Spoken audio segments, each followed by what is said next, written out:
Good afternoon, fifth graders. It is so great to see you scientists here with me. I hope that you had a great PE with Mr. Cabeza. I gave a little bit of time between end of PE and beginning of our science lesson. So without further ado, let's get into it. We are continuing our lesson from last week where we talked about the Earth as a system. Is the Earth a system? This title, you should be able to answer it. Absolutely, yes, the Earth is a system. Today, you are going to need that same notebook you were taking notes in, and you should also have this teaching point already written down, in which case you don't have to rewrite it. Hello, I love it when you say hello. I can see Ava is here. There are a handful more of you I can see, so it is so great to have you here. I will be asking for a lot of interaction, so absolutely have your computer nearby, have your notes nearby. If you feel comfortable, I don't know if this was something I touched on in my last lesson. If you feel confident in having our YouTube lesson up at the same time as your note taker, go for it. If that is an added step that you're not quite there yet, no worries. Just take notes by hand. You can always take a little bit of time afterwards to type up your handwritten notes. So this will be something that we'll work towards if you're feeling confident and comfortable in bringing up two things at once. Some of you know how to split your screen. So this is also a cool feature that you can use to help you work and listen at the same time. So really, we started our conversation last Thursday, I believe it was, considering, well, what are the subsystems that can be found on Earth? And thinking about, well, we know that the definition of a system is that a system has interacting parts that really make a whole, complete working system. And a subsystem is a system within a system. We know that Earth absolutely is a system, and there are so many subsystems within Earth. Now, before we go into the subsystems within the subsystems, we need to remind ourselves of the 4 subsystems. Take a minute to think. What were the 4 subsystems? If you remember not the big name that I introduced with us, the academic vocabulary term, at least consider what were like the categories. When you get it, go ahead and indicate how many subsystems that you can think of on Earth. There are 4. Give me a thumbs up if you got biosphere or a connection. We also have hydrosphere. We have atmosphere. And last but not least, we have geosphere. So let's go ahead and pull up our note taker and remind ourselves of the notes that we started taking and the notes that we're going to continue to take today. So just like we spoke about, we have our geosphere. And when we break down this word, geo and sphere, say it with me, geosphere, geosphere. Well, geo has everything to do with land, okay, and rocks. We're talking about the sphere of the Earth. So all of these have sphere in common. It is the prefix of the word that really lets us know what is the subsystem on Earth that we're talking about. So we have geosphere, hydrosphere, hydro meaning water, atmosphere, atmo meaning the air, and last but not least, biosphere. Now, our biosphere has to do with life. We talked about, other words that we know that start with these prefix words. They really tell us a lot about what we're dealing with. So just to remind ourselves, we have these 3 categories. We have location, which really is us asking ourselves where. is it located? Where is this subsystem located? We have interacting parts. How does this subsystem interact with either other subsystems or just with the Earth in general? And lastly, we're considering what is its role, its function, its purpose in the Earth. What, and then I have a little note right here that I want to pull up. So what does it do to sustain the Earth? And really, these are our questions that don't just apply here in science. We're really trying to think about how are systems interacting with one another, whether it's a system or a subsystem. And so with atmosphere, we have to ask ourselves, well, where is the atmosphere located? It's located in the air. It's located on ground level, right? There's lots of different places where the atmosphere is. We might, and here what I'm going to do is I'm going to kind of talk us through these pieces, but really by the end of the lesson, I'm going to have you fill these two sections out on your own, okay? So we're going to talk it out. Some of these answers we're going to say out loud, but it is up to you to be taking these notes. So with the atmosphere, we have to ask, well, where is the air located? Some of us are also going to realize that within these systems, okay, and systems, to remind ourselves, are a collection of parts that are working together, okay? We're considering, well, where is air? How is it interacting with the world around us? So how does air interact with the other subsystems? So like biosphere, how does it interact with water? How does it interact with the land? And really, I want, consider this is especially for me, I'm thinking about everything that we've been enduring this last month, right? So all of our students who are here right now, consider we've had fires, right? Now, where are fires located? Well, they're located in the geosphere. And we know that when there are fires, things are getting burnt up, right? And that adds to the smokiness, all the particles in the air. And when many of us have looked at different ways of understanding how healthy the air is, we talk about it in the lens of air quality index. And what that is it's really saying, okay, well, what are all the pieces in the air right now? And is it healthy for us to breathe it? It's not just oxygen that's out in the air, right? There are a lot of different things that are in the atmosphere that we might not be able to see. Now, some of us might say, oh, well, places that for at least for interacting parts, I might also say, well, I know that clouds and fog exist in the atmosphere. But the difficult part is, and some of you have already kind of tuned into this piece, which is that a lot of these subsystems are connected. Consider, clouds are made of water. They are in a different stage, right? They're not quite liquid or solid, they're gaseous. So really, our air also is affected by things that happen in the geosphere. If we have fires happening on the geosphere, does that affect the atmosphere?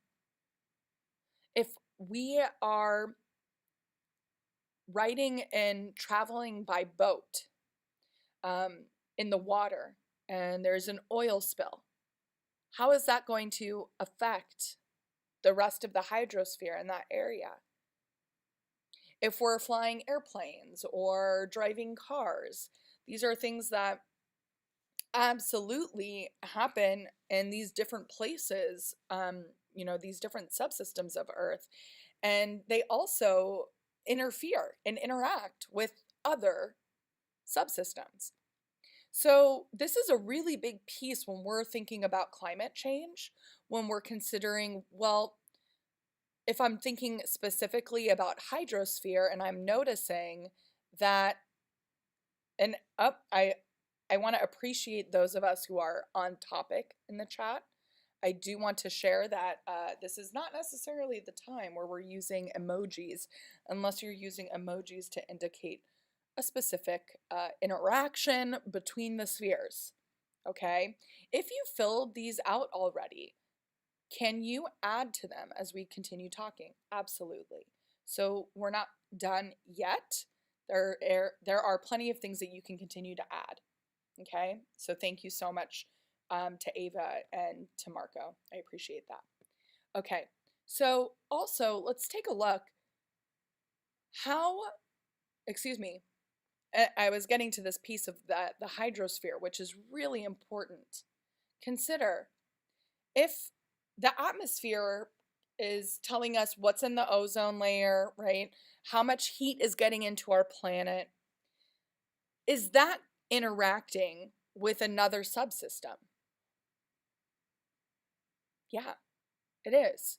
If things are getting hotter on Earth, let's say our temperature is warming up, is that going to have effect on our hydrosphere? If things are getting warmer, especially in, let's say, places that are notoriously cold, where our glaciers are, where, having having glaciers is a huge part of keeping Earth system balanced. How is it going to affect Earth if temperatures rise, glaciers melt, which cause more water? And what happens if sea levels rise? Is that going to have an effect on our geosphere? Absolutely. So really what I'm doing is I'm walking through different ways where I can deeply understand how these four subsystems of Earth interact with one another. Not just that, consider biosphere, life. Okay, where is life? Life is located all over the place, but consider giving detailed and specific examples of where life is found. Not just that, but how does life interact with other subsystems? Really, when we're asking this specific question of how does life interact with other subsystems, well, when plants or animals die, what does that turn into? I'm going to give some think time. Okay, we have life, right? But we also know that life is finite. And when an animal or any plants or other types of living things die and decompose, what does that turn into? This is like going back to fourth grade science when it comes to our, learning about rocks and soil. Starts with an H. I'm wondering if I have any kiddos out there who knows what I'm talking about. Absolutely. We have humus, right? And so here is another instance where biosphere and geosphere are interacting with one another. We need soil. Perfect. Yep. So we have soil, humus, all these other different components that enable more life. So in a lot of ways, the energy is being reused and recaptured and used to support other systems, right? So the last thing you're doing is considering, okay, well, what does the biosphere do for Earth? What's its purpose? Why do we have life on Earth? And why is there, why do we have an atmosphere? Why do we have weather? Why is there day and night, for instance? So the last thing I want to bring up for us is, I love it, I'm seeing humus, is this idea of, here I am, oh, not quite yet, here I am. So the last thing I want to bring up is really thinking deeply about the biosphere.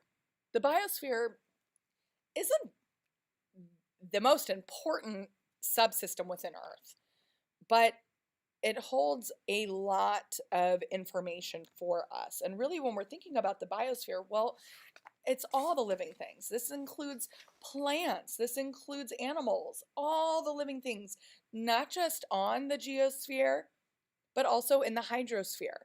Okay, we have living things on land, we have living things underwater, in the air, everywhere, right? So there are living things all around us. And so, I want us to also think, okay, if we know these things about biosphere, about the biosphere, I want us to think about, well, why is the biosphere a subsystem? I want to remind you that the system, a system is all these it's a collection of all of these interacting parts. Ooh, I love this. Quincy wanted to know, could we add erosion and deposition to geosphere? I think 100%. Consider, could erosion and deposition also fit into another subsystem? Consider one way that things become eroded. Could things become eroded from wind?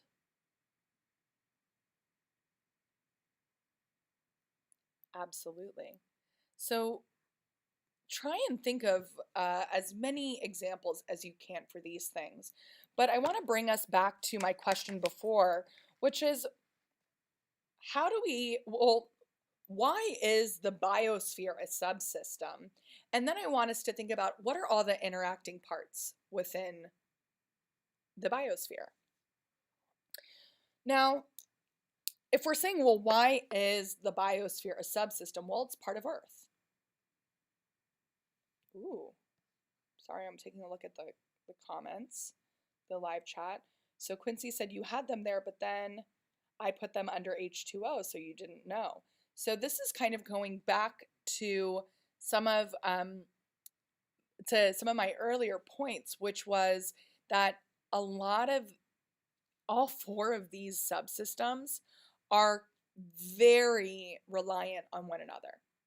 And if you're a little bit confused in which one fits into which subsystem, you're doing the right thing. Okay? Because it's naturally going to feel a little confusing. These parts within Earth, these subsystems within Earth, really are reliant on one another, and some are in both subsystems too. So when we're thinking, well, why is the biosphere a subsystem? Well, let's go back to our definition, which is that a system is a collection of interacting parts. Well, we know that life is a collection of interacting parts. Biosphere, biology, right? And really, this incredible thing of, like, why are interacting parts of the biosphere a subsystem? Well, we have to look and see, how is the biosphere, what are all the components of the biosphere? And are there subsystems within the biosphere? And so really, we're also relying on our understanding of ecosystems. Remember, in 4th grade, we talked about ecosystems and how incredible, how within an ecosystem there are organisms that are organized and complex, and they're made of these and really interdependent communities, right? So this is at the root of it. This is what an ecosystem is.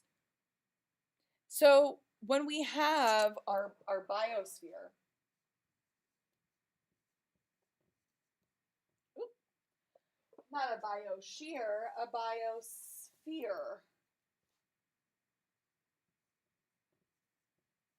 So we know our biosphere is a subsystem because we have all of these parts that are working together. We have animals, we have plants, we've got organisms.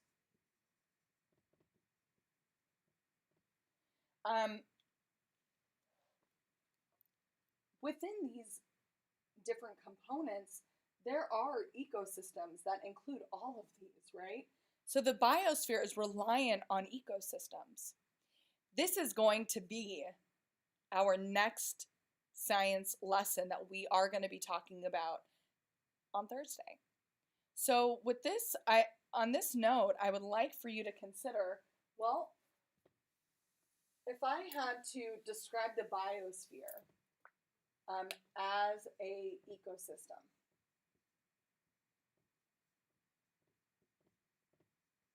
right? And if I look at ecosystem, it's even telling us that biosphere is a system of what? Ecology, right? And ecology is a big word for living and non-living things working together, right? So if we have our ecosystems, we have living and our non-living things, our non-living components. Your piece of guided practice and your expectation of your exit ticket is the following. You are completing the rest of our note-taking tab, okay? You are finishing and answering the rest of these. So you should have air filled in. Where can you find it? What are the different components that exist within it? And not just that, how, what does the biosphere do to sustain Earth as well? Okay. You're finishing this and submitting it. And not only that, you are also thinking, what are 2 things we can put into each of these categories? If we know that the biosphere is an ecosystem, or lots of ecosystems, what would be under the living and what would be under the non-living? Okay, that's going to wrap up our lesson for today. Just a reminder that you should be able to tell your family, yourself, is the Earth a subsystem? And not just if it's a subsystem, but what are the 4, is Earth a system? And what are the 4 subsystems in Earth? On that note, have a wonderful flex time. If you have any other questions, I will be available on Zoom. Otherwise,